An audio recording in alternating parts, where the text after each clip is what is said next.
But there's another thing to do a real, real public space one for her, which she should have. So, yeah. So they have 2 meetings about it already. So that something may come of this period. I have to tell you all, I'm really proud of your generation. I am so proud. No, you all are finishers. That's what I've been telling everybody. A lot of stuff was left unfinished. And what I love is this generation refuses to accept any form of discrimination. That's so true. Sorry to interrupt all. I was going to start the broadcast since it's Okay. done. Okay. Thanks, Rob. I'm going to mute myself and stop my video so I can focus on the panelists. And I'm okay. You can see me well, right? Can you guys see me? Because I will begin the introduction shortly. I like the background too. Nice and red. Thanks.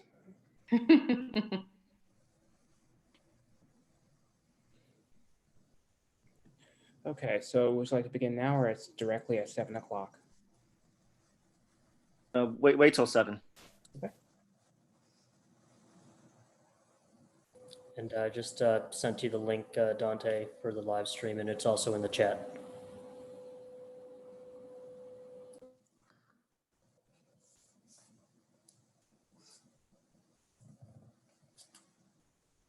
One minute to go. I'll be right back. I just want to open something.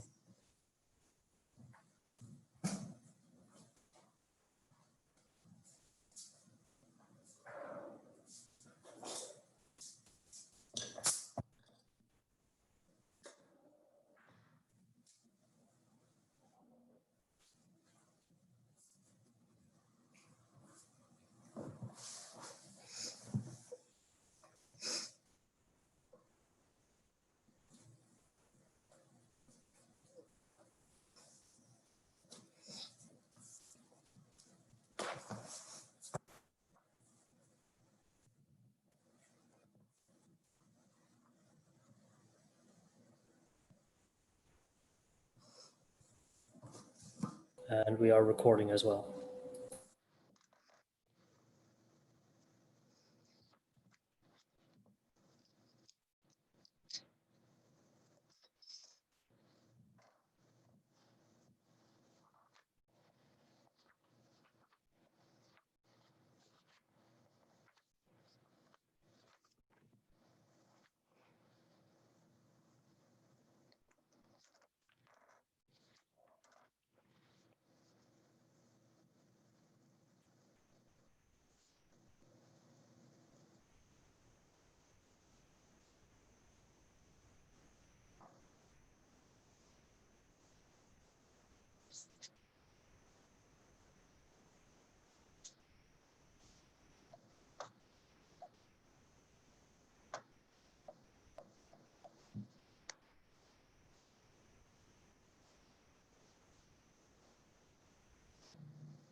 All right, are we ready to begin? I will go ahead and take that as a yes. All right, give me 1 second here. All right. Hello, everyone. My name is Jordan, he, him, his pronouns. I'm an organizer with the Claudia Jones School for Political Education based in Washington, D.C. We are excited to host tonight's event with our friends from Black Women Radicals for this presentation and dialogue about Black communist, Black radical feminist, Black internationalist Claudia Jones. Our organization was recently founded earlier this year before the pandemic by longtime organizers in Washington, D.C., who are currently involved in many different movements, including Black liberation, Latin American solidarity, and the labor movement. Many of our organizers were also advocates in the fight to free Angela Davis in the early 1970s, and folks who organized with the National Alliance Against Racist and Political Repression. We named our organization after Claudia because of her life's work in fighting for justice, contributions to Black radical feminism, and the worldwide revolutionary movement against capitalism and imperialism. Tonight, we will be joined by both Dr. Carole Boyce Davies and Jaimee Swift, the founder of Black Women Radicals. Nevertheless, before getting started, I would like to do a few housekeeping items.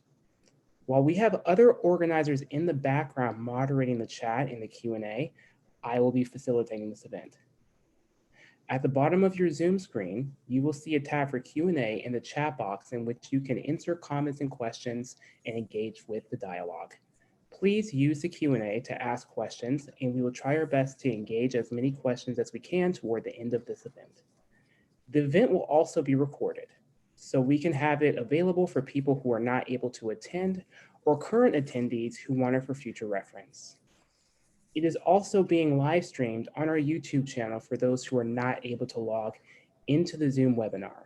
With that being said, I will now introduce Carole Boyce Davies and Jaimee Swift. Carole Boyce Davies is a Caribbean American, radical intellectual committed to social justice. Currently, professor of Africana Studies and English at Cornell University. From the mid-1980s and throughout the mid-1990s, she was a popular award-winning professor at the State University of New York, Binghamton.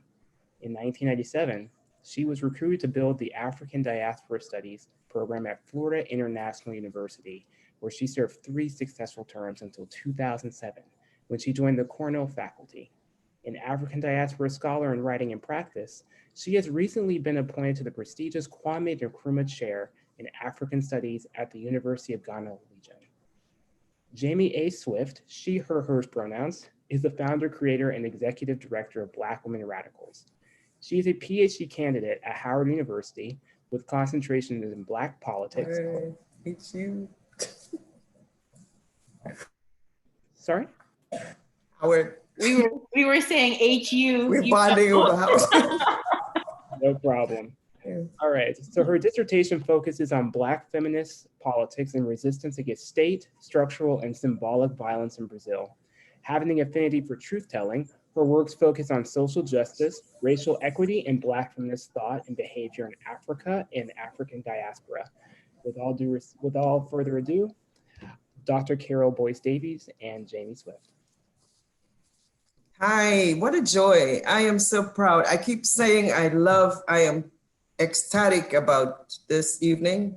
I'm so proud of all of you and your generation of activists. You all are really taking it to the limit. I keep saying that I call you all finishers. Finishers because the generation that preceded you did a lot, but many of the activists got killed.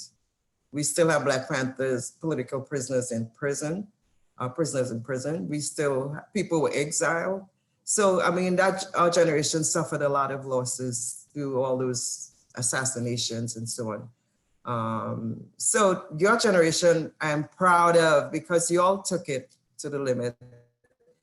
And as I was saying earlier, refused to accept any form of discrimination, any form. So, keep doing what you're doing.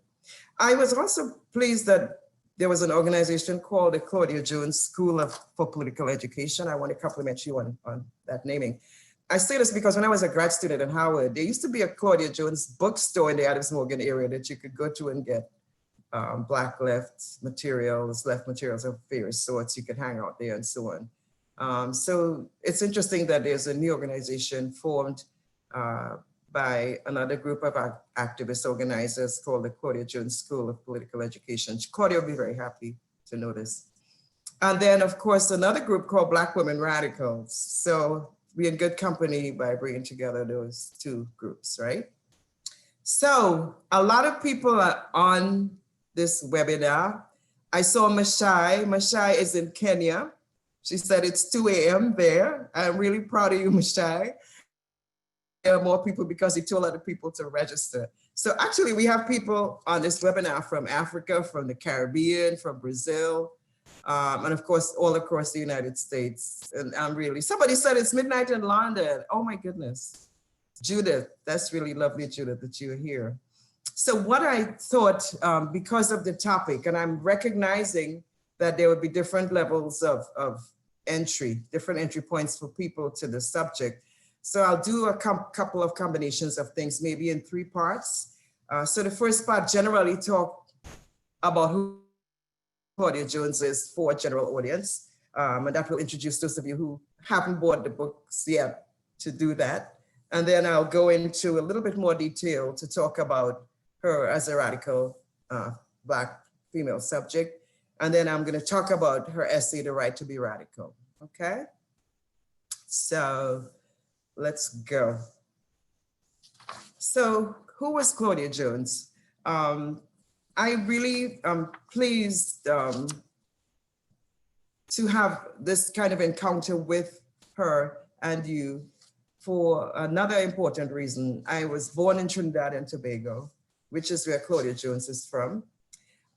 She was born in Trinidad and Tobago in 1915 and came to the United States when she was 8 years old and went through elementary and high schools in the United States.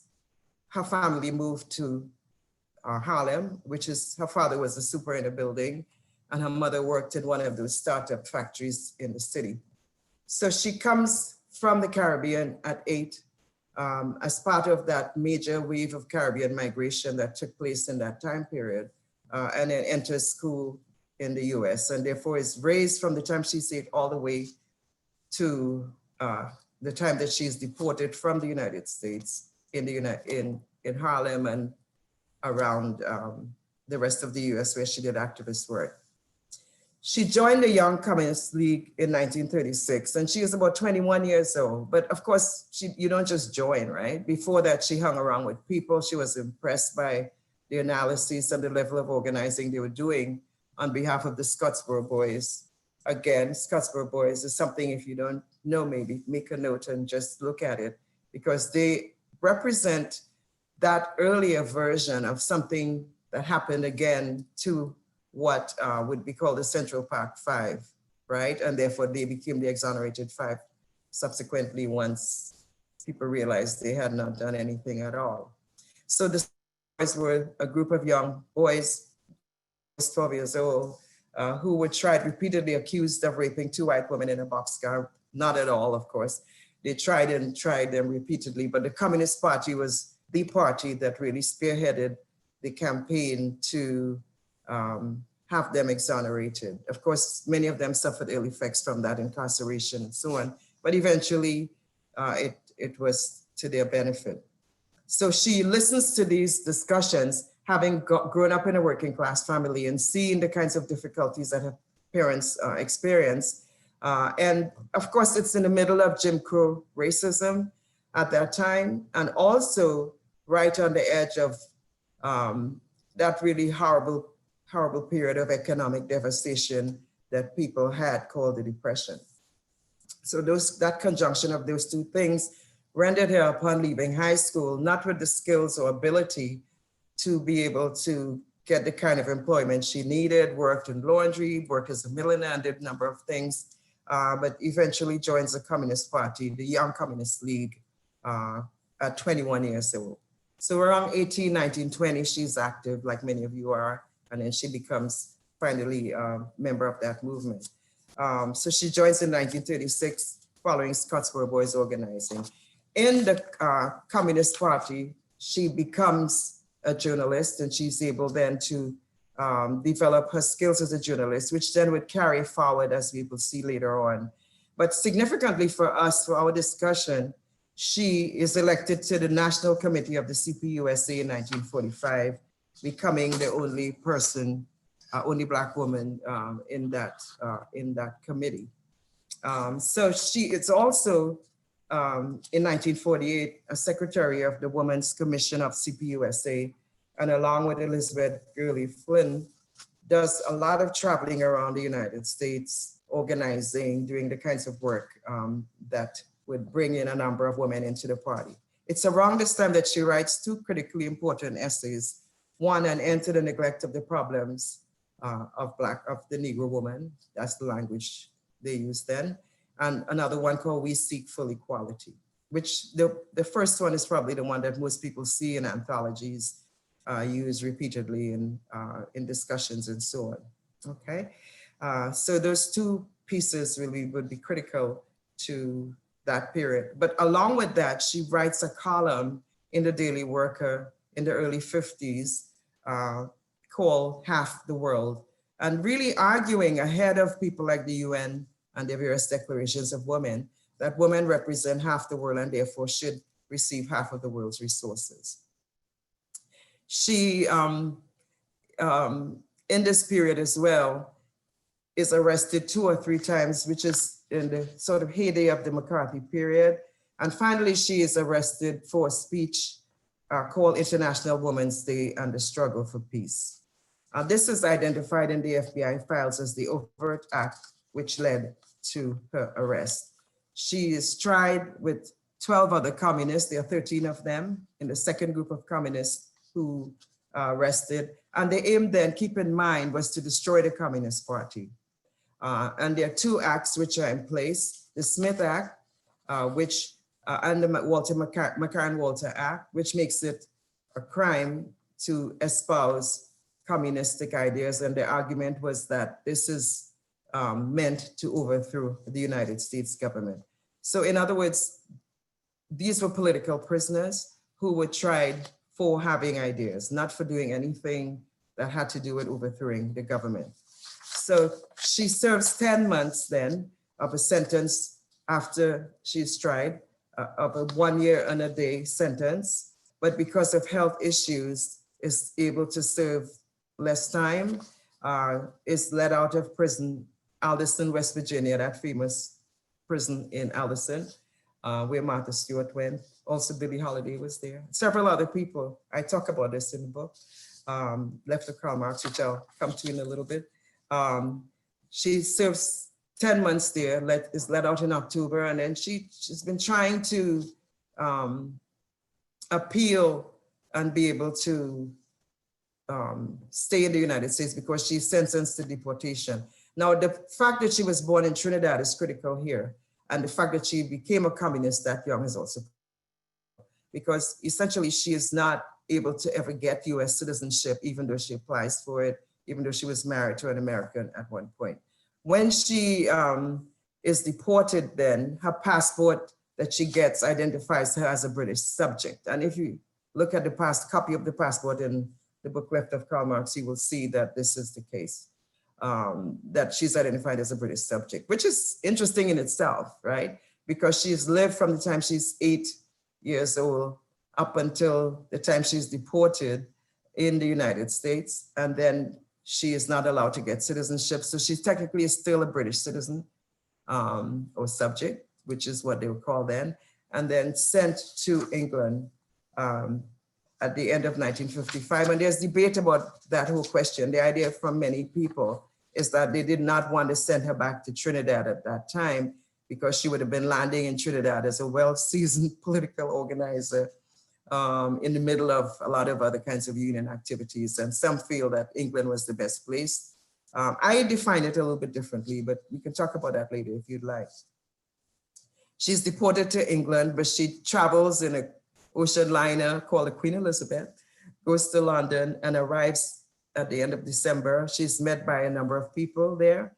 And of course, is trying to get back herself to some sort of understanding of who she is as a person. But she's landing in England in the middle of the first wave of Caribbean migration, which is called that Windrush generation, which starts in 1948. And they have a lot of issues, housing, employment, all kinds of things. So because of that, and her skills already in place from the United States, she jumps right into a certain kind of activity, which allows her to work with that community and enhance their lives in many different ways. She does this through the formation of the first Black newspaper in England called the West Indian Gazette, which subsequently adds to it Afro-Asian Caribbean News. So it's the West Indian Gazette and Afro-Asian Caribbean News, founded in 1958. She organizes then the first London Carnival, travels to Japan, the Soviet Union, and China between 1962 and 1964, and sadly dies in December 1964. Many people identify it as Christmas Day, the night, and as a result is interred to the left of Karl Marx's monument in Highgate Cemetery. If I can get a couple of those slides, it would show some of that information.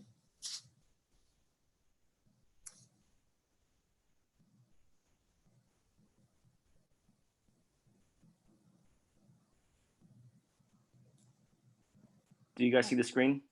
Yeah, so can we go to the next one, please? So that's the copy of the cover of the book, Left of Karl Marx, The Political Life of Black Communist Claudia Jones. And the title is significant, The Left of Karl Marx, because of the next item you'll see. Next slide, please. So this, if you go to Highgate Cemetery in London, the one before first, if you go to Highgate Cemetery in London, you will see the tall, massive bust of Karl Marx. This one you're looking at is a recently updated version. It was refurbished, and of course, recently, I'm sure if you followed the news, it was vandalized and so on.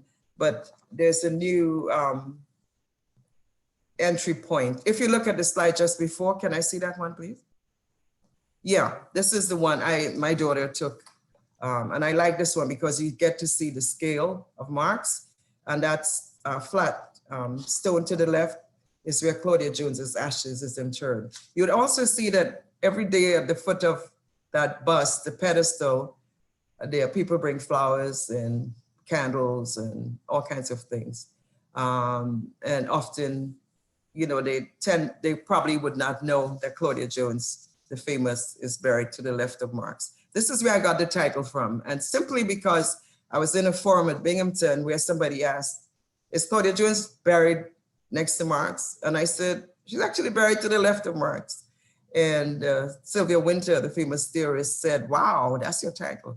So essentially left of Marx is that coming from this actual positioning as one stands facing the Marx bust. But in my argument, as you know from those of you who read Left of Karl Marx, my argument is that Marx talks about how one can change the world, right? And he actually, this pedestal actually says that the philosophers have studied the world and so on. Now it's up to change. Now it's up to others to change it. And in my view, Claudia Jones became precisely that person who decides that she will take forward these teachings of Marx and then opens it up to include questions of race and gender and so on and so on.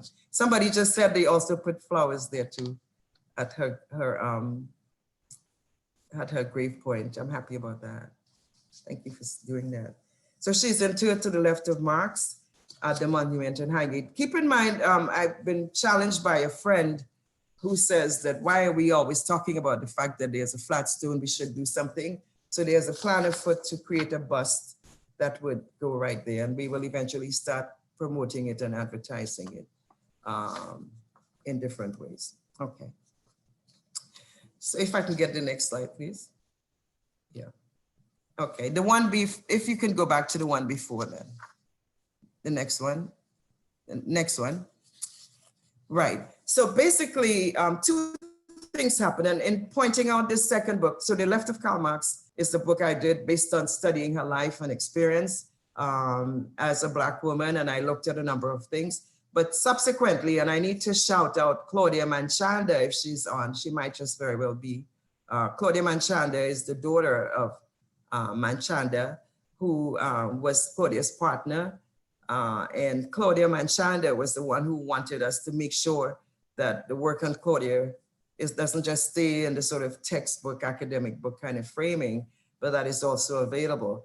And basically following the publication of Left of Karl Marx, we published Claudia Jones Beyond Containment, which includes her autobiographical reflections, and then a series of essays that she wrote on race and Black human rights, on women's rights, Black political prisoners, and the defense of Black activism and the Caribbean diaspora. And then there are also 15 poems that she wrote, many of them while she herself was incarcerated, included in that collection. So I want to highly recommend this Claudia Jones Beyond Containment, because this is where, if you want to read some of the things that she wrote, you'll be able to get a copy of it. It's published by Banbury, IBEA, publishers in Banbury, England, but it's available in the US as well. If you go online, you'll find it. Okay. So can we go to the next slide, please? Right, the next one. I just wanted to go back to that. So essentially, right, this is it right here. So essentially, Claudia begins to be surveilled by the FBI, and the first major item in the file indicates just what you're reading there. Instant report contains a large amount of material from subjects' writings, which largely concern the equal rights of women as well as equality for Negroes. So this is what we're talking about, right? So this is what is criminalized in many ways. And in fact, once this piece of information, if one looks at the file, which is over 1,000 pages, you will find that generally the FBI director in New York particularly is saying, you all need to dig and find more stuff, because that can't be it right there. But what I want you all to get at is the fact that what we take for granted now, this whole idea of being able to do the kind of intellectual work that we do, and to study Black women, to raise the questions of equal rights for women and for Black people, is often identified as communist. And you will hear this repeatedly, even when the person is not, right? So people like Martin Luther King Jr., for example, would also be accused of communist. And Gerald Owen has a really nice discussion about this in some of his work, where he talks about the fact that this whole question of Black and red, that once you raise issues that have to do with Black people's advancement, it gets put automatically in the camp of being communistic. And one gets that all the time. You will also hear that in terms of some ways that people refer to Black Lives Matter movement as well. So this is the first piece from the FBI file that I wanted to share, okay? And then the next one, please. Okay, all right, so Claudia then begins to do a lot of activist work in the United States, as we said, and then goes to England. But one of the critical pieces that she wrote, so I'm switching now to talking a little bit more in depth about her work, her intellectual work around the question of activism, and the question of radicalism, which was the title for this presentation, A Right to be Radical, right? So she writes a small pamphlet called Ben Davis, Fighter for Freedom. It's published by the National Committee to Defend Negro Leadership. It's a booklet that she writes about the right to have communist ideas. And at that point, keep in mind that Ben Davis was a councilman in Harlem, but he became one of a number of communist leaders, the first group of communist leaders who were arrested under the Smith Act. And some of the names she identifies in this Ben Davis Fighter for Freedom included Ben Davis and Henry Winston, Pettis Perry, of course herself, Claudia Jones, James Jackson, and a number of other names identified here. So basically she writes this pamphlet to defend Ben Davis, titled Ben Davis Fighter for Freedom, because Ben Davis was tried and incarcerated with that first group and had a number of appeals consistently, but eventually did time for, again, the same reason, for having communist ideas. I love to talk about this in one other way, in the fact that if you apply for US citizenship and you have to fill out a particular form, and I did that, at the end of that form, there are two questions which ask you, have you ever been a member of the Communist Party? So within the construction of American citizenship, the idea of being a communist is identified outside of that. Just keep that in mind as well. So this is why whenever you hear this whole attack on some activism as being communistic, it's an attempt to locate one outside of the bounds then of what should be appropriately an intellectual position or political position. Okay, next one, please. So introduction. The introduction of the book is by Islander Gudrupson. And I point out importantly that there's a book on Islander Gudrupson by Barbara Ransby. And it's Islander Gudrupson was the wife of Paul Robeson. And she writes the introduction to this pamphlet that Claudia publishes. And Islander says, Claudia holds a position of leadership in the Communist Party and plays a major role in the work for equality for women and peace. For her beliefs, Claudia Jones was victimized by reaction and prosecuted under the Smith Act. She also faces deportation to her native West Indies under the Walter McCarran Act. Okay, so Islander writes the introduction, and she makes a couple other points. She talks about Ben Davis being her friend, talks about Claudia also being her friend, and that these are upstanding people, and she wanted to defend them. I wanted to rest on this importantly because many people know about Paul Robeson, but Islander is equally significant. In fact, she traveled to Africa, and there's work about that.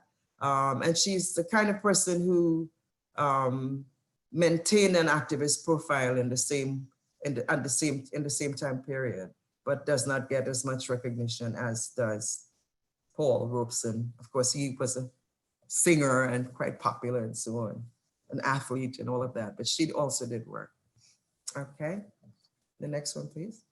So, okay, so she talks about what in some of her work, and this comes largely from her piece on International Women's Day and the struggle for peace. She makes the point that Black people who are oppressed, or people who are oppressed in general, have a right to be radical. And what is she talking about being radical about? She wants to talk about being radical against, that we were radical against slavery. And in this Ben Davis Fighter for Freedom, she goes all the way back to Frederick Douglass, Sojourner Truth, Harriet Tubman, David Walker, and others, and comes forward all the way talking about the ways in which Black people have had to really resist these various forms of oppression. That you have a right to be radical then if you're living in an oppressive situation. And what is that radicalism going towards? In this particular piece, she talks about the need to have equal rights. She also talks about suffrage, the questions of voting, and then of course, socialism as well. She mentions that people have made great headway in the US on these, but these are still issues that she felt at that time was still to be addressed, okay? Next one, please. So she says, do not all people have a right to have radicals? Do not all people have the right to seek some radical solutions to their highly oppressed status and have a right to be radicals? It would seem they have, and have a right to be radical, she says, from Ben Davis, Fighter for Freedom. And I wanted to look at the fact that she says to have radicals, that we have a right to have people then who represent us in whatever way that we need them to, in an extreme way, in more radical ways than many people want to take on, but that we have a right to have radicals. We also have a right to seek radical solutions to oppressive situations. And we also have a right to be radical if we want to be. So this is her argument about radicalism and so on. And I think we can probably stop to talk a little bit about that because we can document and identify the whole idea of a Black radical presence, a Black radical tradition, which comes from, and I mean, people identify Cedric Robinson as naming it, but one can go back and look at many other intellectuals who raise similar kinds of arguments. People point to Du Bois, for example, Robin Kelly in particular, in terms of his saying that we're living a local phase of a global problem, and therefore we have a right to be involved in some sort of transformative project to challenge those oppressions. So kind of consciousness then, a knowledge of historical struggles for liberation and an obligation to advance these, not so? The way to reimagine emancipatory possibilities as well would be significantly there. And the idea is to be really fighting for a more humanistic world. And I think one of the points that is often made is that the question of Black radicalism often also includes an internationalist vision of Black freedom struggles, which challenge as well normative Western European rationality and its self-representation as equivalent with humanity in general. And this is a point that Sylvia Winter's work really makes well. And then further, that within all of that, Black women have a right then to challenge these oppressive situations because of the nature of Black women's super exploitation. The Black women often are at the forefront of the work as well to question these things and to achieve a social order in which we all can flourish. And this is a point she makes in that essay, We Seek Full Equality, but also to a certain degree in an end to the neglect of the problems of the Negro woman. Because she's saying that once you look at the conditions of Black women and the Black women move, the rest of society moves anyway. And you can see this actually, not so?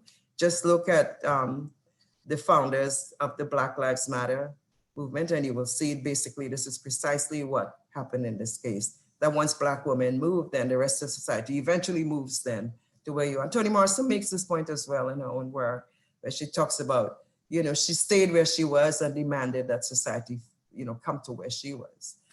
So the question then of Black women, and I want to give another shout out to the Black women radicals for naming their group that as well. So radicalism, going to the root, of course, of something, searching thoroughly for complete social political change, not defined in the way that is, of course, by dominant culture, but in the ways that we want to do here, talking about a more humanistic world, a vision then that challenges Western European rationality. And this is what's going on, as I said earlier, in just casual conversation with on another thing, with the taking down of the statues, because essentially the whole question of the representation of the human comes as only legitimate if it's representing Western European man in positions of dominance. And so there's a sense then in which the logic of Western European man and his own sense of the world becomes normative and is made to be the one that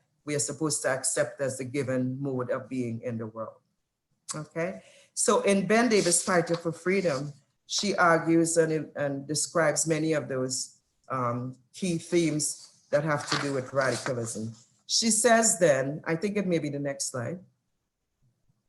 Yeah, she says then the very core of all Negro history is radicalism against conformity to chattel slavery, radicalism against the betrayal of the demands of Reconstruction, radicalism in relation to non-acceptance of the status quo. This is from Ben Davis, Fighter for Freedom. What you're looking at is something that I got a great deal of excitement when I saw. I was doing research in the library at Northwestern University and came upon this image of a young Claudia in the Young Communist Review. And I think the cost of this, I can't see it on this slide, but the cost is something like 5 cents or something. You may be seeing it better than I am. But the Young Communist Review, and she's on the cover of it as a young woman. Okay, so she's talking about radicalism in that way. Can I go to the next one? I'm not sure what's there. Okay, and she goes on further. Is there any conflict between being radical and being loyal to one's country? She says then that history provides the best answers for this. The history of our people is rich in example that because the oppression of our people comes from the ruling class, the very survival of our people required non-conformity to preserve the dignity of manhood and womanhood.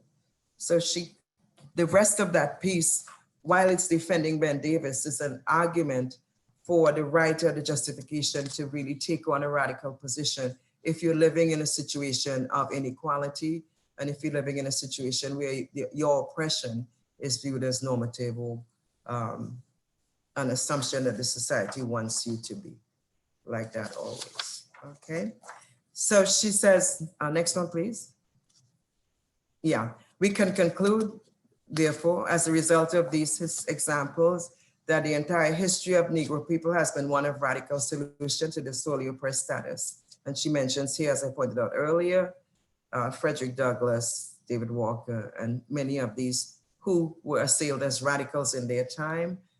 These were the and also she says, the staunchest fighters against slavery and Jim Crow for freedom and equality, okay? So for her then, next one, today, and this is all from that essay again that I'm trying to get you to look at, Ben Davis Fighting for Freedom, which was published as a pamphlet, and it's included in Claudia Jones Beyond Containment. So she ends by this whole point by saying, today the very meaning of any serious leadership in the fight for Negro rights brings one into opposition with the foreign and domestic policies of government, whether in writing, speeches, or needed organizational endeavors. Any Negro leader who pursues any necessary manifestation of leadership is labeled subversive and communistic, okay? Leadership and radicalism. So I pointed out earlier that she was identified as, by the FBI then, as worthy then of being put under surveillance in 1947. And this is a direct piece from the FBI files, April 28, 1947, which identifies all of those things that I pointed out earlier about her, that she was a member of the National Committee of the CPUSA, Secretary of the Women's Commission, Negro Affairs Editor of the Daily Worker, one of the prominent younger leading communists, and therefore in their view was to be considered a top functionary of the Communist Party, therefore necessitating continuous active investigative attention to be given to the case. Okay, so that sums it up there. Now I'm glad that you all mentioned Angela Davis earlier, because people identified Angela Davis as probably the only communist they knew coming through from that, in this period, from that earlier period. And Angela would make a similar point when she talks about the objective oppression of Black women in America has a class and also a national origin. So she wants there, in particularly, I like this piece for this quote for that particular reason, that it links quite distinctly with the arguments that people like Claudia had raised in defining woman, race, and class as a Communist Party position very early. So Angela Davis then is not to be seen only as a single unitary individual who just happened to become a communist, but actually part of a long line of women who were similarly active before her, along with her, and after her. So I think one of the key points that one has to make is that when people saw Angela Davis's Woman, Race, and Class, at least in my generation, the assumption was that she was sort of an aberration, that she was different, she was more radical, and so on. But actually, Angela Davis was carrying forward a whole pattern of activism, which she did not start, but which she became part of. So therefore, she was probably the most visible representation of that same tradition that Claudia Jones was part of earlier. And I tend to tell people, if you think of Angela Davis now, think back and then imagine that this was probably what Claudia would have been like back in that period, in terms of her arguments, in terms of what she was doing, in terms of the captivating ways in which she was able to speak and lecture to community and so on. Everyone who I interviewed talked about her in that way, that she was captivating, that she could hold an audience for a long time, and that she had that kind of charisma and dynamism that one loved to see. And I wanted just to make that connecting point so that we understand what we're talking about here. Okay. And then really I wanted to give a close-up of that stone, valiant fighter against racism and imperialism, who dedicated her life to the progress of socialism and the liberation of her own Black people. And the rose is significant. A few years ago, I was giving a lecture in Leicester in England, and I was lamenting that every time I went to see Claudia and I would pass by and stop at the Marx bus, there would always be flowers. And somebody said, well, why not plant a rose for her? So I went to the florist shop down the street, not far from the Highgate Cemetery, on the road actually to the cemetery. And I bought this golden rose and I took it back there.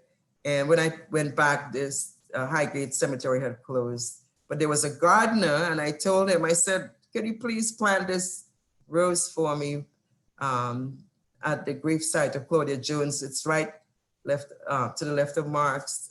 And he said to me, well, I said, she's the person who founded the first London Carnival, which became Notting Hill Carnival. He said, well, if she did that, then she deserves this rose to be planted there.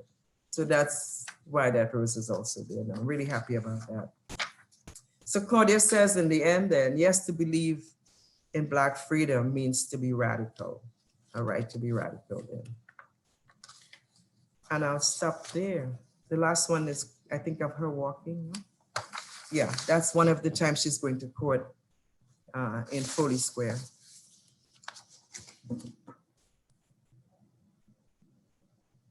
Great. So I think what we're going to do in the next period is to have a conversation, that's so, between Jaimee and I, and then questions from the audience moderated and so on. Yes, thank you so much, Dr. Boyce Davies, for that amazing presentation. I was in the background on Twitter just citing you. So if you see a flood of tweets, it's me. Oh, be nice. And I'm really happy to speak with you, not only because of the Howard connection, but because of the amazing work that you've done on Claudia Jones. And I suggest everyone purchase Left of Karl Marx and Beyond Containment.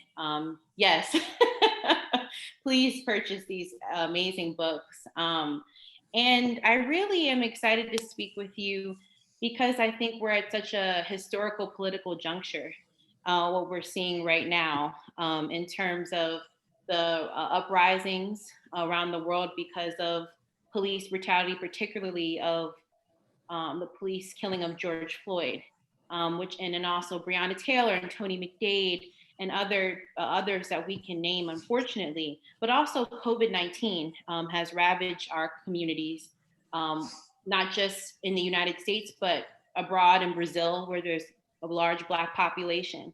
And so I wonder what we can take from Claudia Jones's radicalism at this point, and also to what we can put in our repertoire and our political canons and our political thought and behavior. What can we take from Claudia Jones at this point in time?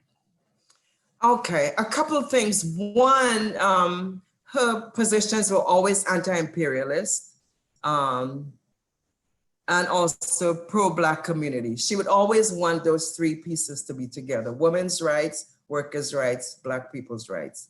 But in a framework that was not just domestic US. And I think that whole question of being able to make the links with this, as you mentioned, Brazil, with similar patterns that take place globally is really significant. One of the things I liked about this current movement, and people were quite amazed that it erupted internationally, was the fact that people began to recognize this whole question of racism not just being domestic, but global. So people are like, how come people actually began to say things like they're marching in support of us in the United States? No, they were also marching, yes, but they were also marching because they recognized police brutality as a phenomenon that transcended the US space. And many people were able to show examples of the same thing happening in Palestine, happening in Mauritania, happening in many places around the world. And actually I saw footage of uprisings in Trinidad, where I'm from, for similar reasons, people being shot by police. Of course, there's crime, but the sort of automatic execution of Black subjects is what probably creates the tensions. And I love this whole idea that people assume that because of the pandemic, the idea was that people would be totally shut out and shut down. But the horrible, graphic, obvious murdering of George Floyd triggered something in people that allowed them not to really to self-sacrifice, to say that we're going to die, really, but we're not going to die quietly and let the state have its ability to destroy us like that. So that, to me, that is the link with what happened. And particularly seeing the inequality particularly in New York. And I was really touched by the fact that more people died, more Caribbean people died in New York from COVID than died in the Caribbean. Think about what that means. So people had migrated here for a better life, so-called. And it's the same thing with Claudia. So she migrates with family and then realizes, as many people do, that they're in the middle of situations where they're either going to be super exploited, overworked, as her mother was and died because of speed up factory work, or then in this particular current situation to die from not being an essential, so-called essential worker, meaning you have to go to work, being in crowded subways and train situations, and then having to work in situations where you're constantly exposed to the virus that people could be self-quarantined about. So the inequality was too obvious, too viciously exposed. And I think this is the link that one can make with somebody like Claudia, coming from the Caribbean and then coming into Jim Crow, coming into oppression, and then seeing how the state teaches all of these values and then they're not really practicing it. So who are these values for? So when people like the president talks about the police are there to protect us, who is the us? It's not really Black people, because Black people have a totally different experience with police, all of us, right?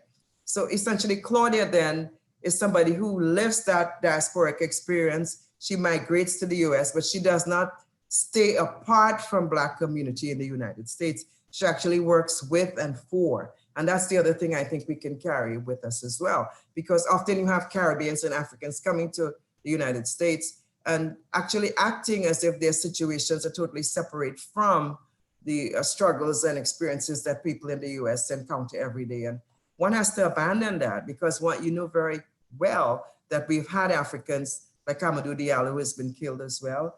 And you have Abna Louima, the Haitian, who was brutally raped by the police and so on. So basically, there's no way that the police is going to ask you, are you from Haiti, from Jamaica, when they stop you and then give you a pass because of that.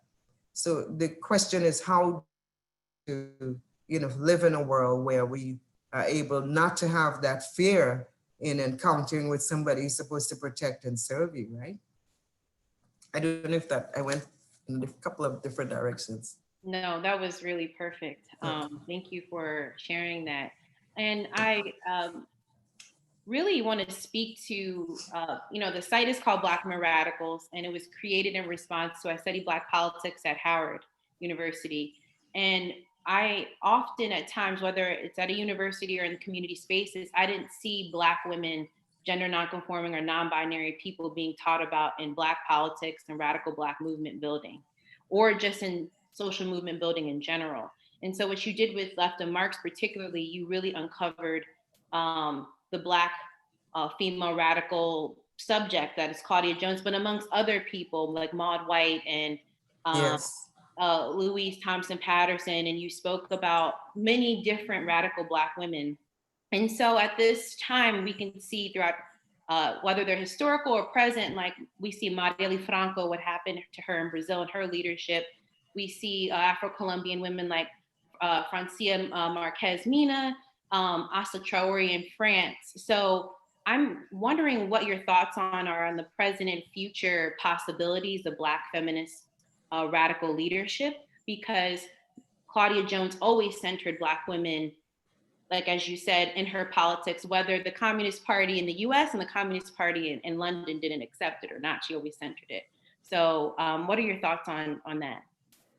Okay, you've said a lot of nice things. So, many different directions.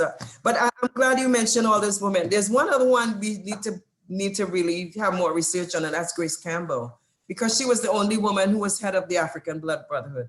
And I remember listening to somebody just a while ago talking about the African Blood Brotherhood, which was again a Black left organization based in the US as well, which at one point I gather had about 7,000 members, but it was in defense of Black people, So we've had organizations which did not assume that we're just going to be beaten up and just sort of do the turn the other cheek kind of thing. But we've had organizations which said, no, if you come for us, we're going to be also coming back at you. And of course, you run the risk, of course, of the state coming down on you in a violent kind of way, but you have a choice, either be destroyed by them or just to be abused consistently and so on. So we've always had people then who have pushed against that boundary that the state wants to keep in place so that you become a compliant subject. Being a compliant subject means that you really say nothing, you accept abuse in your job, anything that can be done to you, you have to sort of turn the other cheek and leave it alone. And I think this is back to those statues again. The logic is that we are supposed to just accept and walk around cities and be pleased to see only white men in positions of dominance, that's all, and say nothing about that and not ask that there be a balance, at least, or they remove all of those that are so offensive. And I think the one that was the most touching for me was the one in Bristol that they took down, the slave master, slave merchant, and threw his statue in the water. I was quite pleased about that because I went to Bristol a few years ago and I went to the museum there, the Shad Museum, which I would recommend if you go to London, try to go to Bristol on the train, and it's about a 2-hour ride on the train. In that Shad Museum, it documents 1,200 slave ship voyages from Bristol, England, 1,200 voyages of slaving that left from that port. The entire city is built then on the economics of slavery, right? So what do? Accept that, or be happy that he's in a position of dominance to be represented or take him down. So I was pleased that your generation again is refusing to accept the assumption that one has to accept oppression and not do anything about it. I don't know if that answers any of what you said. Yeah, no, it definitely, it does. And I also would like to just follow up and say, like, whereas Claudia Jones was erased and you uncovered her work, I also would like to know, like, your future thoughts on the future of like the Black feminist tradition. Oh yeah, you did ask that. Well, I think it's already happening, and you are good evidence of that. And the people from all over the world who have, I saw some people from Toronto, London, everywhere. I am really pleased that that has happened, that there's a kind of connection, fortunately, through the technology that we have at our disposal now. But these were connections that people were making anyway along the way. And I think it's really significant. I keep coming back to the fact that the Black Lives Matter trio, Patrice Cullor, Alicia Garza, and Opal Tometi, that these are women from different geographic locations in terms of their heritage, and they come together in the United States and we're able still to pull together and create a movement which has become internationalized. And so basically, again, I've been saying Black women lead. I have hashtag Black women lead. Whenever you see that, I've been pushing that out there.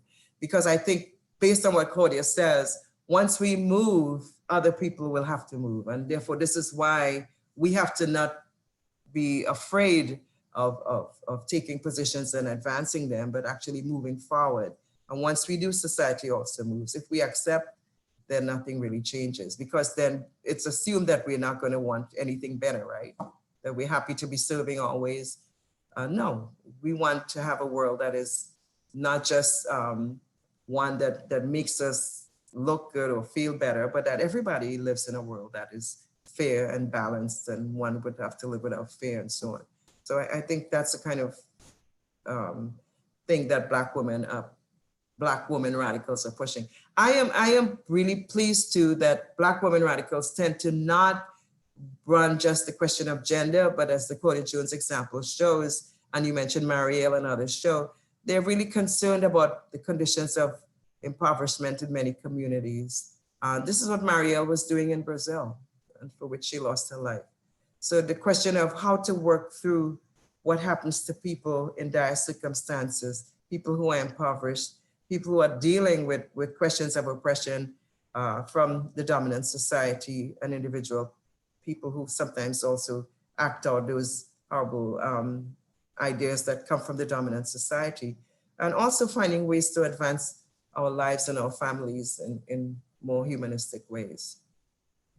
Yeah. Well, I'm going to end this because I could ask you questions all day, and thank you so much. And I know that we have tons of questions in the chat box. There's so many of them. So many. Yes. So thank you so much, Dr. Boyce Davies. It was a pleasure. Thank you, Jaimee. A pleasure meeting you. Yes. Thank you. All right, hello back to you both. We can go ahead and move into the question and answers.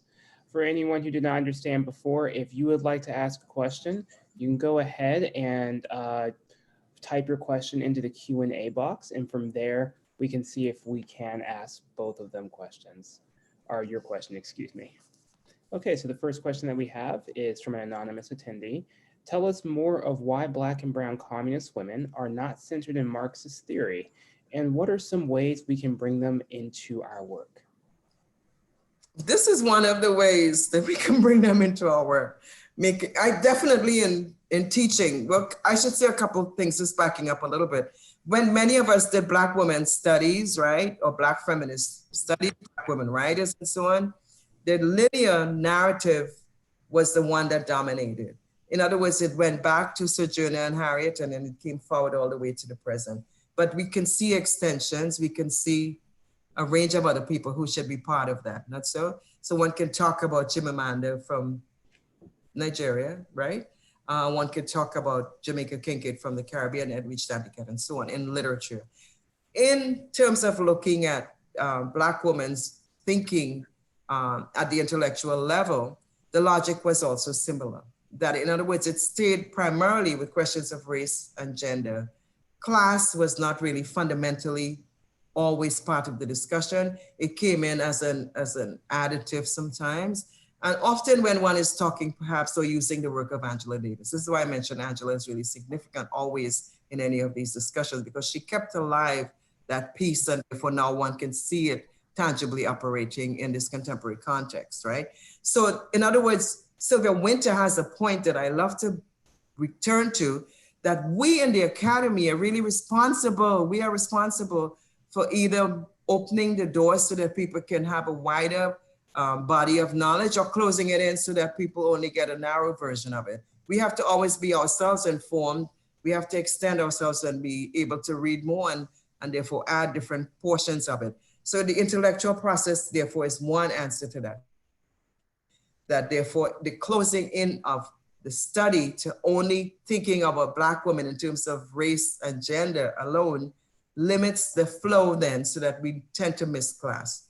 And therefore, somebody like Claudia becomes really fundamental in that discussion, because she is one of the people who really brings alive the question of those three pieces: workers' rights, women's rights, and Black people's rights. So I think it's the educational process. And then of course the US narrative, as I said earlier, which really wanted to keep any kind of logic. My argument in Left of Karl Marx was, by deporting Claudia, they deported the radical Black female subject to an elsewhere. And one can see it again with an Assata Shakur. One can see it with other people, therefore, who the state feels in many ways operated, or incarceration, that's so. The state feels in many ways is sort of excess, is not really representing what the state wants to define as its ideal normative subject or citizen, right? So the teaching practice and then the logic of the state, and then we have to push against that and move to a more advanced form of knowledge. Excellent. And now moving into the next question, excuse me. It's from Adrian Ordonez.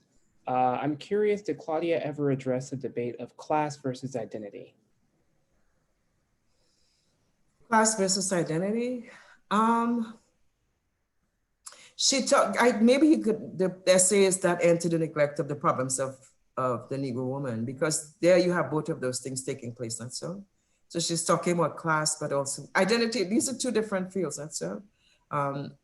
Identity is a sort of a larger, broader spectrum in which one can have class identity, gender identity, sexual identity, and so on. And class identity sort of is one of those pieces that she definitely advances. Not so in a couple of her works. I don't know if I don't think the question is framed in a way to handle an opposition between class and identity, but to see identity as really a framework, and then different identities operating in that structure. All right, so this question comes from Rachel. She says, thank you for sharing. Can Dr. Boyce Davies talk more about Kelso Cochran's death, considering she did organizing around his death? How can youth think more about transnational connections, given her own histories of being born in Trinidad and Tobago, raised and being an adult in the US, and sunsetted in England? How can we learn more about using joy through Carnival for Revolution? She coined triply oppressed years prior to adjacent terms. How can we live that joy? But you know, she spent, and this is a really cool thing about Claudia, and there have been a couple of things, a play called A Rock and Water about that, which was put on at the Royal Court Theatre in London. And there's going to be a film actually made of this. I was contacted about that recently. For Claudia, culture, art is fundamental in any kind of societal structure. For her, this is why she used the logic of people's art as a genesis of their freedom. And you can see it. Somebody sent me images of the Confederate soldiers in Richmond, and all around it, there was graffiti and art. In other words, and if you look at where George Floyd was also killed, art erupted. Haitian artists created sculpture and so on. So people's art, she argues, is the genesis of their freedom. For Claudia, Carnival is that joy, is that taking space. And she wanted, in spite of the killing of Kelso Cochran, in spite of the riots in Nottingham and Notting Hill, that there had to be a way that people understood that Caribbean people and Black people in general do not necessarily live a life of oppression only, but live a life of also joy. And I think that's what Carnival is, and that's what she felt she needed to advance. Now, there's a chapter about this in Left of Karl Marx.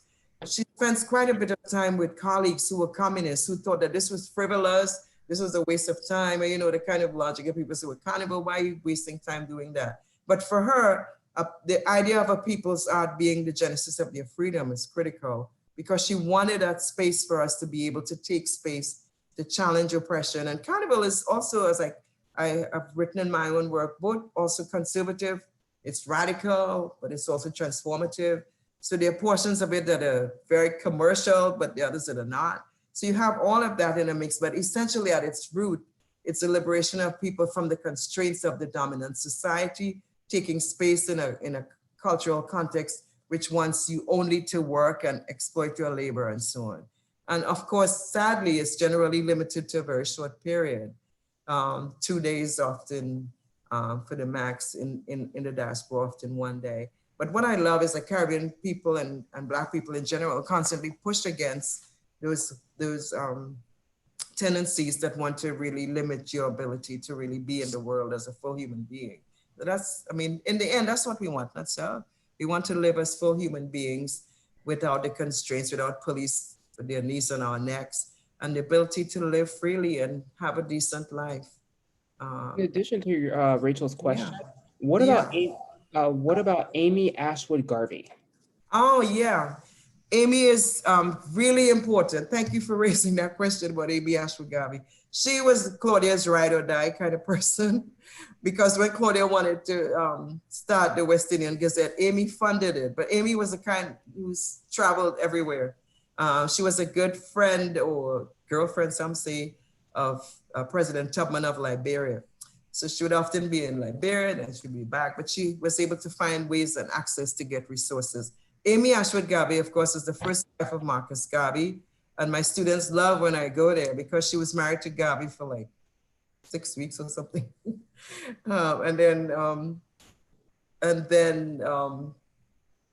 I can't tell you all the real story here, but if you take my classes, we could talk about it. but essentially, Amy Ashwood Garvey represented a kind of challenge to the ways in which the Garvey logic operated. She was the one who brought in the question of gender into the UNIA in a very deliberate way. She did a lot of the groundwork. She was one of the co-founders. And when she and Claudia interact in London, she's really fundamental to starting the West Indian Gazette in terms of funding it and that sort of thing. And a lot more about Amy Ashwood Garvey. But I always smile when I think about her, because she is reported to have taken a bottle of whiskey on their honeymoon when she and Garvey went on their honeymoon. But keep in mind, Garvey also took this woman who became the second wife, Amy Jakes Garvey. She was also on the same honeymoon as secretary. So as they called it, a working honeymoon. So it's like soap opera-ish, but we still respect the Honorable Mosiah Garvey, but clearly Amy Ashwood Garvey offered a different image, a different paradigm as far as Garvey is concerned. I love to have fun with that story though, without being iconoclastic. Well, our next question comes from Joseph. What does the right to be radical mean? Go ahead. Does it mean that radical action is justified, or does it go beyond that? Well, I think I wanted to just go back to one of the things I said, because I think that's one of the points that Claudia makes really well, that radicalism then is about what? It's a kind of knowledge of the history of liberation struggles, right? I'm going to repeat those, but it's also reimagining emancipatory possibilities, the imaginary then that allows one to think of a better world. And the world that we live in is not the perfect one. We're always working towards that better world. And so being radical is a way then of going to the root of how does one create a better world? And it's not equivalent with being anarchist. It's not equivalent with being destructive, but it's equivalent with imagining. Those are just routes that people use or pathways that some people choose. But that's not the whole idea. Radicalism has to do then with imagining a better world. And for many people like Claudia, that better world included challenging the oppressed statuses of Black people, challenging the ways that she saw women still still living lives of oppression, challenging the normative Western European rationality, and finding ways then to ameliorate those, to challenge them, to write against them, and so on. So the pathways are different, right? What one chooses to do is a different thing than the ideas. I want to stress that because, again, keep in mind, Claudia got in trouble with the US state because of ideas, but she was talking about how does one create a better world? How does one create a better society? How does one live a life to the fullest? And for her, socialism was that ideological frame. Communism was the organizational structure that she felt best able to carry those visions at that time. So this is Claudia in a very particular point in time. Radical means really going to the root of something to make it better. That's all it means. But then how one chooses to do that is a different question. Excellent. So the next question comes from Judah. Thank you for your presentation, Dr. Boyce Davies. My question is about the elegance of Claudia Jones. Yeah. I am interested in the context of radical self-care. Oh, wow. I love it. You know, one of the things that touched me, and I kept showing photographs of her in my book for that reason, because often one saw her whenever she was out, and that last image we showed with her in the black dress was one of those, totally, completely put together and able then to, represent herself in the most elegant way. And I think one of the things that people say about that group of Black left communists that she was part of in New York at that time, in her time period, that they were kind of a radical chic, that the communist image or representation, self-representation was often one that tended to not necessarily be worried about how one looked, but that group of people that she was part of always self-presented. There was always a certain elegance in the way they carried themselves. And Claudia carried that all the way. And there are many stories of her in London going to have her hair done, doing all kinds of interesting kinds of self-presentation techniques. The problem with Claudia, I think that one should take away from this, though, the cautionary statement, is that she was also always suffering from a heart condition, but kept going all along and never really stopped. And I think that's the whole question of radical self-care that we have to get as probably the negative example from her. And that has to find a way to take care of self and not really reach the limit then in terms of one's health. Because people talked about the fact that in spite of being ill, she was always going still. She never stopped. And one has to really stop and breathe and take care of oneself as well and do that self-care. So that's one of the things I would say about her as well, that we can learn the other side from. And this is one of the things I like about your generation of activists, that the question of self-care is fundamental to it. It's fundamentally part of being an activist, that one should also always have radical self-care, which is also protecting oneself from oppressive people and staying away from a lot of negative, hateful people and negative energy. All of that is radical self-care. Excellent. This next question is from Norma. Likely I missed it. Did she enumerate the need to end the profit system? No tolerance of capitalism. It can be said too often. Yeah, there are many different essays. There's one that I chose to look at today had to do with something where she actually talked about radicalism. But one could find, and this is why I mentioned again this book, Claudia Jones, Beyond Containment, because there are many different essays where she talks about all of those questions and really goes into depth, into detail about how one may approach this question of challenging the way that the state works. She was a Marxist Leninist. So most of her positions came from that point of view, and an assertion and an argument for how one may challenge the state's attention to buying military weaponry and so on, as opposed to feeding people. She spends quite a bit of time talking about that as well. All right, next question is from Daniel Stein. I do not have my exact question that I submitted with the registration, but it is about how Ms. Jones developed the North London Carnival and how experiencing the joyous cultures of international solidarity can cut through and against the grief of suffering, but in terms of large civic events like Ms. Jones started, or with Mardi Gras here in New Orleans, or to empower any community to come outside in costume and celebrate some joy in the streets? That doesn't sound like a question. It sounds like celebrating. But Claudia, just for the record, Claudia started the first carnival. It was indoors because it was February, and it was held, but it had all the elements of carnival. It had all the pieces that one would expect in carnival. And then at her passing, it went outdoors. So she gets credit for creating the first carnival, which then becomes Notting Hill Carnival. I want to make sure that's there. But my point too is that a carnival is never created by one person. It's created by a group of people. And that's the point I think that he is making.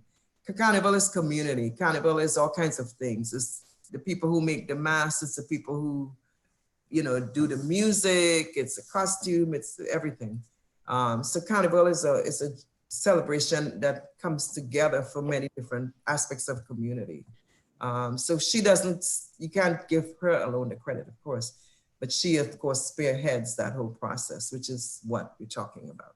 So Mardi Gras, New Orleans, he mentions, I love that model because one finds again, the Mardi Gras Indians do one thing, they do their thing, they show up in different places, in different locations, in their own communities in different ways, and they're not really part of that thing that one sees every year going down the streets with the beads and the breasts and all of that.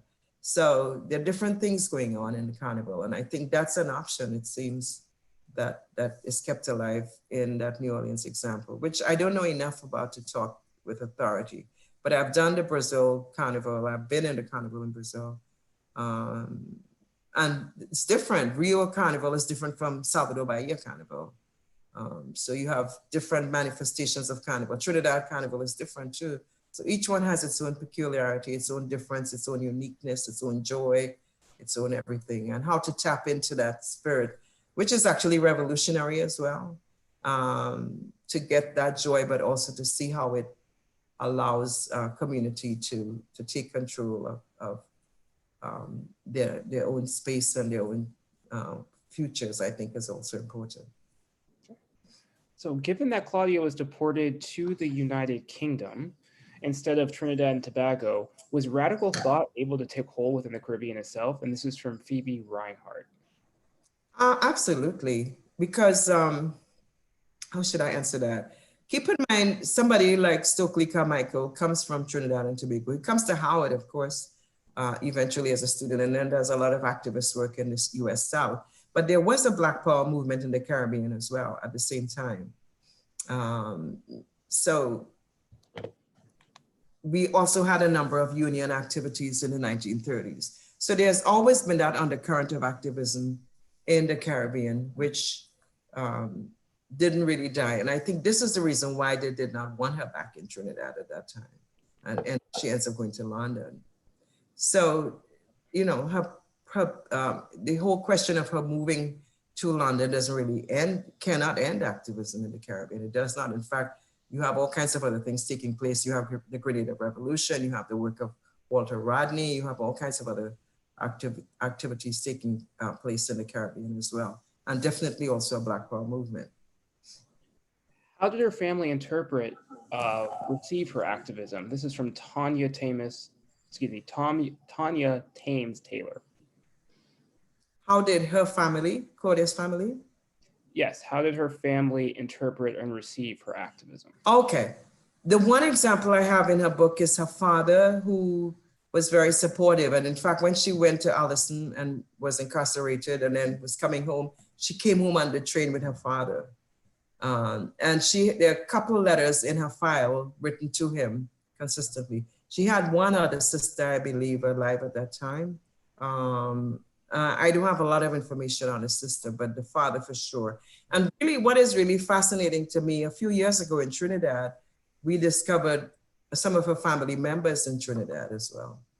And she was born in a small adjacent city to Port of Spain called Belmont, Trinidad. And we went down that street to her birthplace. It's right around the corner. It's called Casabon Lane. And we were able to go around that neighborhood and really see where she would have come from back then. But I met her family, her niece, a person who would be like a grandniece or something of that sort, who lives in Trinidad still. And they didn't know much about her, but they were quite happy to learn that this was a pathway in the end, in spite of the fact of her early demise, but the fact that she has been able to shape the world in such a dynamic way. This is a very interesting question. Any advice for Black men looking to abolish the patriarchy as well as to build a safer community for Black women?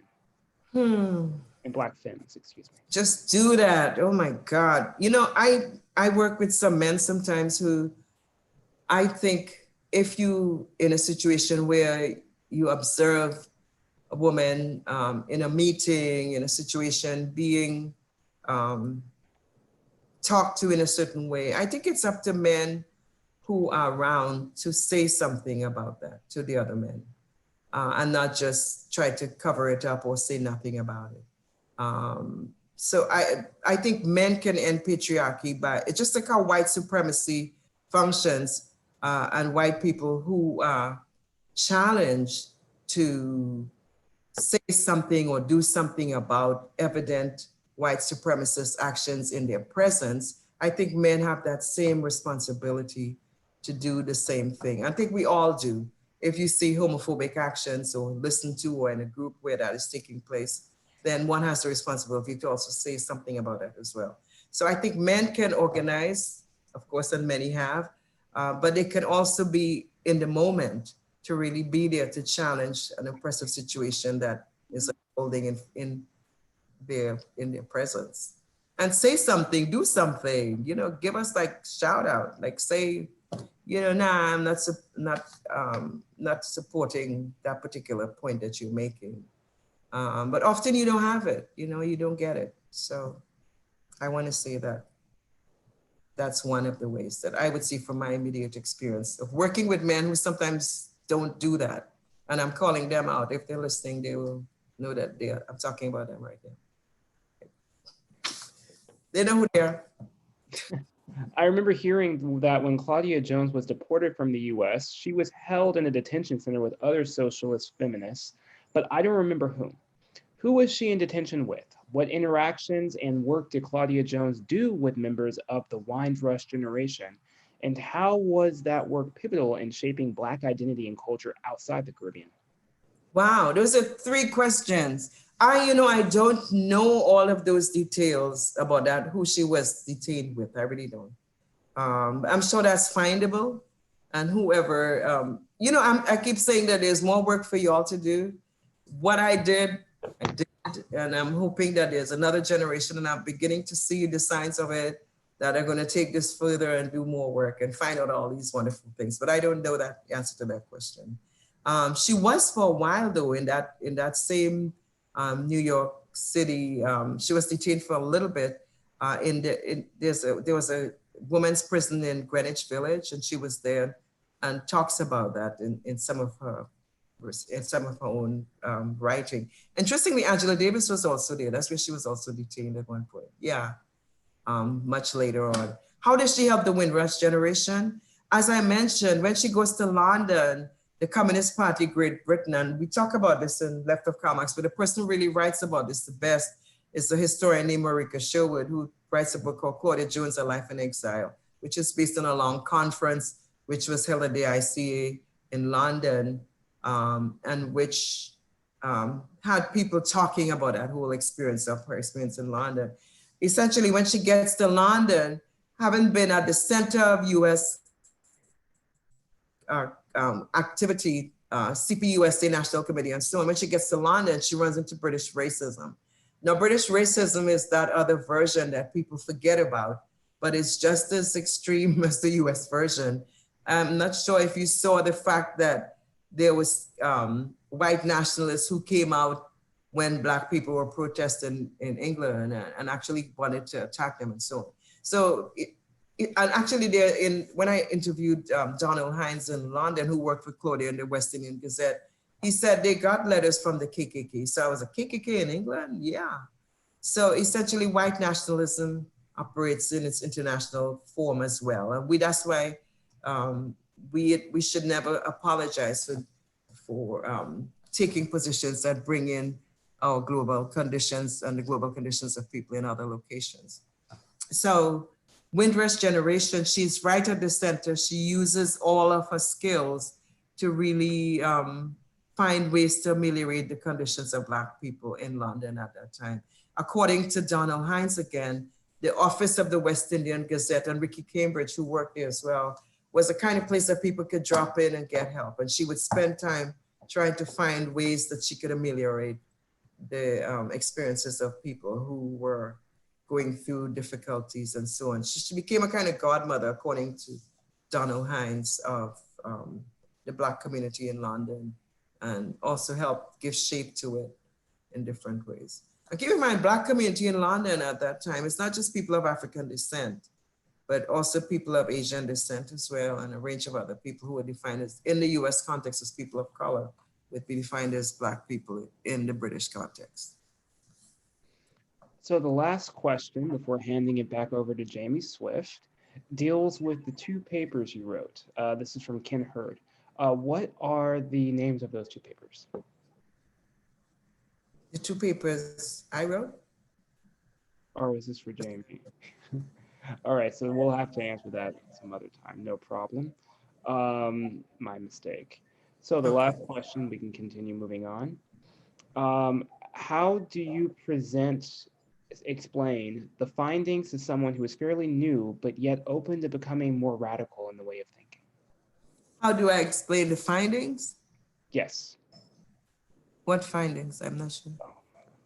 How do you explain the ideas to someone who's fairly new, but yet open to becoming more radical in the way of thinking regarding radicalism?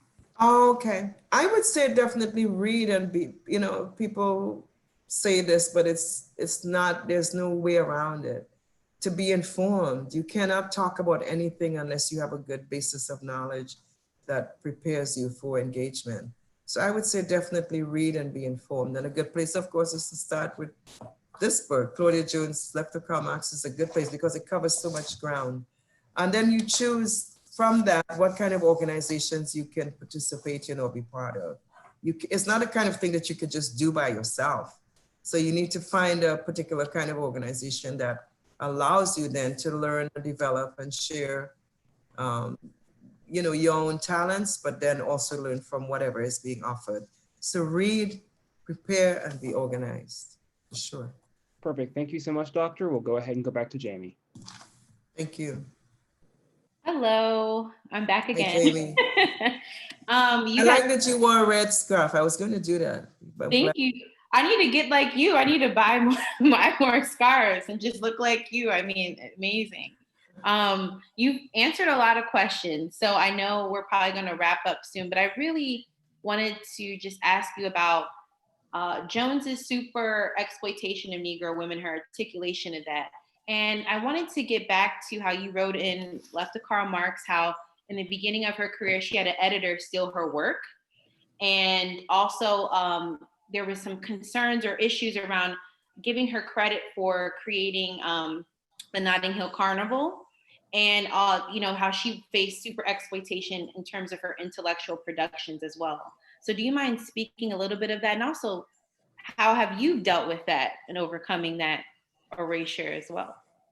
It's not easy. Well, the super exploitation thesis, just briefly, maybe important just to summarize that a little bit. But the easiest thing I tell people, this explained, and for me, this explained why Black women are always so overworked and so underpaid and so tired. That's all it is.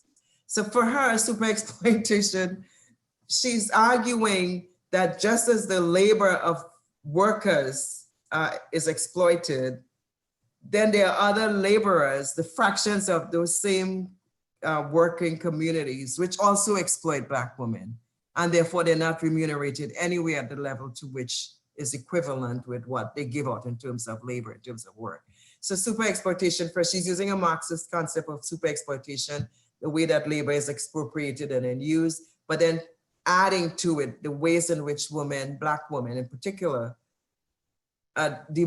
give much more work than they're paid for, whether it's in the home, whether it's in the job situation and so on. And this explains why our mothers or grandmothers work so hard and you see them really about to drop, but you know, they still keep going because they're giving so much work, whether it's family or community and so on. And then there's so many examples. So basically for her, and I developed more in the book, of course, but basically the shorthand is that Black women's labor is super exploited, is multiply exploited in a way that is way beyond the exploitation of laborers in general, period, by dominant society in the way that society is organized. So that's what she's arguing, and that's one of the points that she contributes to thinking, you know, about Black women's experience.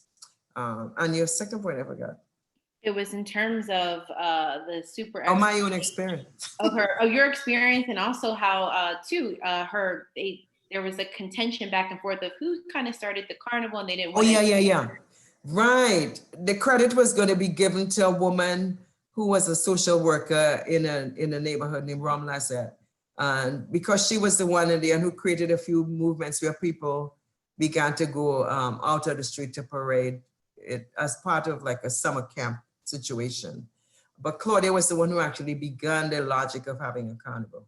So taking away that from her, to me, is also, she had the idea of having a carnival. And according to Colin Channer, the idea was that the carnival was going to go outside anyway, right? I made a mistake with the name, but I forgot the last name. But essentially the idea was that the carnival was going to go outdoors in any case. And the idea was that it was started in February. So she started the first carnival. People had on costumes in the trains, they had steel band, they had all of the pieces of carnival, but it was indoors. But this is not unlike like DC, for example. When I went to Howard, there used to be like Caribbean Students Association had a carnival indoors, and eventually it went outdoors and eventually became a big DC carnival, which I heard doesn't happen anymore. but many of the others started like that, whether it's Toronto, whether it's wherever. It's generally begins as a kind of indoor kind of thing and then becomes a larger, it explodes outside of the population. So to me, there's not an argument at all. And as I said earlier, you can't just say only Claudia started the carnival, but you can say that she used the West Indian Gazette to have the first London carnival. And that she has to be given credit for that. In my own experience, I think all Black women would probably say that at some point you realize, and this often happens in terms of how much you get paid sometimes. Like when I got my first position at Binghamton, I was going I had a 2-year-old, 3-year-old child, and the salary that I was offered, I didn't even negotiate it. I just was like, oh, that's the salary, thank you. And then when I got there, I realized I was so underpaid for years. I was underpaid. So, and in fact, another woman who was hired around the same time that I was hired got a salary that was $10,000 more, white woman, and I didn't even know that you could negotiate.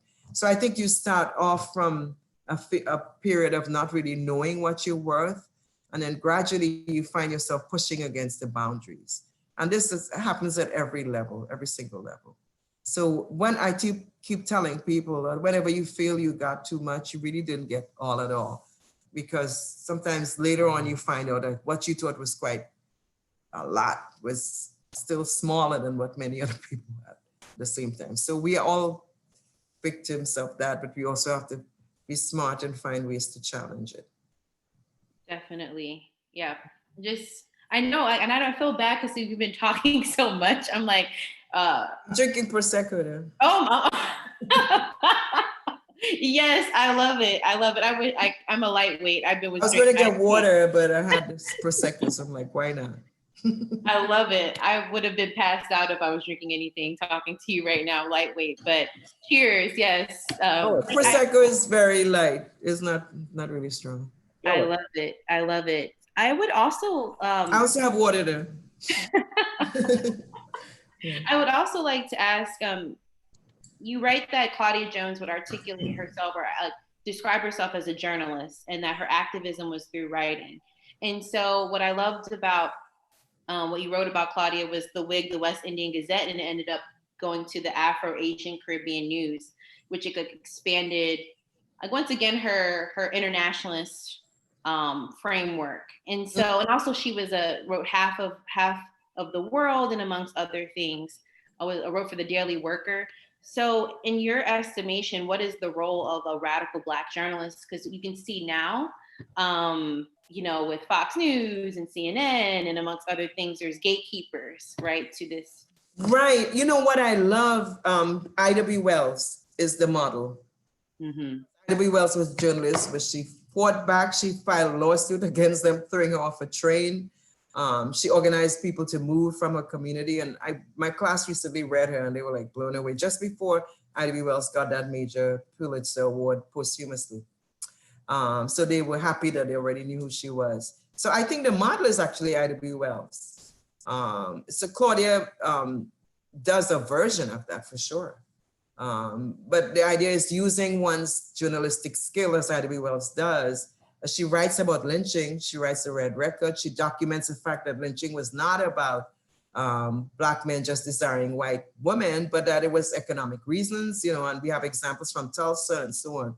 So using one's journalistic skills then to represent, and this is a radical Black woman for sure, to represent one's community and challenge the way, again, the society decides to position one's community, and to find ways then through those means. And as I said before, there are different means, right? Radicalism doesn't mean that everybody's going to blow up a building or pull down the horse or whatever, pull down the statue, but many people do different things. So radicalism has to do with challenging the way that society operates and finding a way then that one is able to use those skills to challenge those oppressive structures. And she does that with journalism, and repeatedly so. And I was quite impressed about that.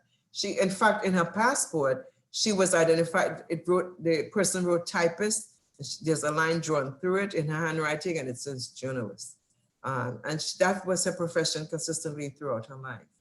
So journalism for sure for Claudia. It's a different thing now, isn't it? Because now people have access to social media and so on.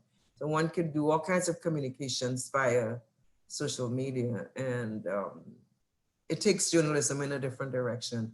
And I was quite like, for example, when Jaimee Alcindor was treated as horribly as she was by the president, one saw, and also the woman before, I forgot her name, one saw a kind of really horrible pattern of the Black woman being treated in a certain way. But then you realize it wasn't just Jaimee, it was other women, it's everybody else. And then it became that whole pattern of, if you don't pay attention to what happens to Black people or Black women or people of color, then you see the same thing happen in the dominant culture. It ends up to Ed Acosta, I forgot his first name. So April Ryan was the first one that he really spent a lot of time abusing. And the press corps would do, the press secretary then would do the same thing. So what happens to Black women journalists, I think in the public eye, and the way that they write or challenge dominant systems is a range, appears in a range of possibilities. And they choose how they're going to do it. Definitely. And this is my last question for you, because I know you're chilling over there with your wine, but I do want to be cognizant of how long you've been speaking. But I want to promote another book you wrote, because I love this book. It's called Black Women Writing and Identity. And what I love about your work is that you, like you said, Ida B. Wells was a blueprint for Claudia Jones, and you said Claudia Jones was a blueprint for Angela Davis, going back to these like iterations of Black feminist thought. And so Claudia Jones is in this long tradition of that. So my last question would be, why is it important to interrogate different Black feminisms as blueprints to, I would say, Black liberation? I don't know if blueprint is the best word, you know, but maybe we can say guides, right? Guides, maybe. Blueprint seems to just, you're going to follow them exactly, because the blueprint, you build a house, you got to have a blueprint. I think as guides for how one can move in the world. and they appear in different locations. You mentioned that first book, and the idea was to break up the idea that Black women are living only in the United States and writing only in the United States, when you have Black women everywhere in the world writing. And I learned this, this was on the ground experience for me going to Brazil the first time, when I was looking for Black women of Brazil, and everywhere I would go, they would tell me, I think I have discussed this in that Migrations of the Subject book. Everywhere I'd go, they would bring me Toni Morrison, be like, no, I want to know Brazilian women writers, Black Brazilian women writers, Black women writers here. And they were like, oh no, we don't have any, until I met the writers, right? So essentially Black women write from their different experiences in multiple locations around the world. And it's a joy to see that field of Black women's writing internationally now so evolved and so developed. So that Chimamanda, when we were doing the first works that talk about African women writers, Amataidu from Ghana was somebody that one barely heard about, but one spent time trying to uncover her work and find ways to talk about her and so on. One only heard about Chinua Achebe, right? But then you learn gradually that there are a range of other writers writing in different locations. So Black British women, really another important piece that one should study and try to understand and find. And to me, if one is teaching a class in any kind of British literature that has to do with teaching the white versions of things, one can easily include, or anything that has to do with imperialism and writing, one could easily include some of those works as well as a kind of counter text. Another important person I need to mention, Beryl Gilroy, who was the mother of Paul Gilroy, and one never really hears much about her, but when I did my research in London, she was actually more known and more respected than was Paul. Paul Gilroy was more respected once he came into the US market here. But Beryl Gilroy was a writer, a school teacher, wrote autobiography, Black teacher, many novels, well-respected, a psychologist, and all of those really wonderful things. So Black women's writing, to me, explodes in different locations, and we celebrate all of them as we find them. Perfect response. I'm so glad you mentioned Miss Beryl Gilroy, because I think they're trying to put a statue of her up. She's was the first Black school teacher. Yeah, they're trying to erect a statue of her instead of having a racist statue. Oh, wow. Yes. That's good to know. Yes. Yeah. And you know what she told me? I used to spend a lot of time with her, and she would write me these really little letters, cute letters. She said when she first went to teach in England, all of the children ran under the desks and hid because they'd never seen a Black person before. Wow. Teacher. And they were all hiding under the desks. And she said she went to the blackboard instead and started drawing things. So she drew an elephant with a cat face or something like that. And then she said they would start poking out from under the desk, and they would tell her things like, that's not right. And she said, well, come out and show me what the correct thing is. And then they would come out one by one. So she was doing all kinds of things like that to get them to come out. And eventually she became a really popular teacher. So that Black teacher is really significant. She also has a really important book called Stedman and Joanna about a biracial woman in the time of slavery who was a courtesan and so on. And she also had another book that she was working on when she passed. Wow. Well, just so flabbergasted that I get to speak with Dr. Carole Boyce Davies. Once again, I want to say thank you so much for just everything and the amazing presentation. It's been quite an honor, and I'm going to bring it back to Jordan. And I also want to shout out Dante and the Claudia Jones School and just in general for just putting this together. Thank you so much, Dr. Boyce Davies. Thank you, Jaimee. I'm glad to meet you. We're going to meet in real, right? Yes, I would love that. Thank you so much. And you have to sign my book. All right, well, thank you to everyone on this call that was able to join us this evening. We just wanted to give a few announcements before we close. The Claudia Jones School has 2 upcoming events, with one being this upcoming Monday, July 6th from 6 to 9 p.m., where we will be hosting organizers from the DC Poor People's Campaign, local tenants unions, and worker centers about the unemployment crisis. Our second event will be on July 14th from 6:30 to 8:30 p.m., featuring historian Dr. Gerald Horn, who will be Oh, wow. connecting the history of communist organizing in the US and the global uprising we are currently experiencing around the world.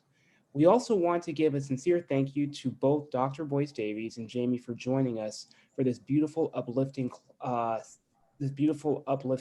ceremony, uplifting Claudia Jones. Oh my God, I'm sorry. Uplifting Claudia Jones' name and lifelong work.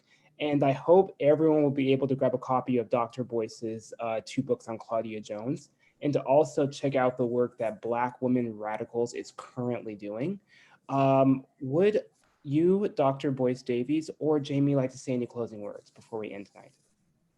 I want to thank you. I'm so proud of you all again. And this was supposed to be an actual visit.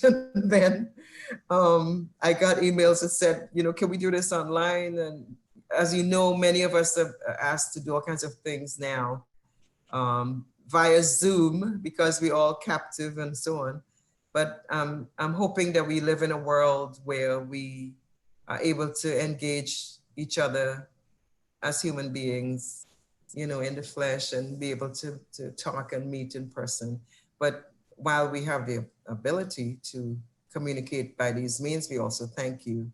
And I want to thank the Claudia Jones School for Political Education for actually keeping Claudia Jones's name alive in this way. She would be ecstatic. She'd be so happy. And I want to thank Jaimee Swift and the Black Women Radicals for actually having an organization that is named for Black Women Radicals. Can I join? Is it possible to join that organization? Oh my gosh. You can join anytime, yes. Okay. We're the top Black Women Radicals. So All right, I'm gonna join. And tell everybody else they should join. Thank you so much. What do I have to say? I just would like to say to, like I said, Dante, Jordan, Rob, Dr. Carole Boyce Davies, thank you so much for joining in this call. And yes, please support Black Women Radicals, whether it's just reading a post about Burl Gilroy last week, but just reading a post and to just keep reading about Black Women Radicals and gender nonconforming radicals, because we are here and always have been. So thank you so much. Thank you. Thank you, Jordan. You super. Absolutely. No problem. And a toast. I would. Coffee. To everyone watching, including you, Dr. Davies and Jaimee, and the Claudia Jones School, everyone have a good night.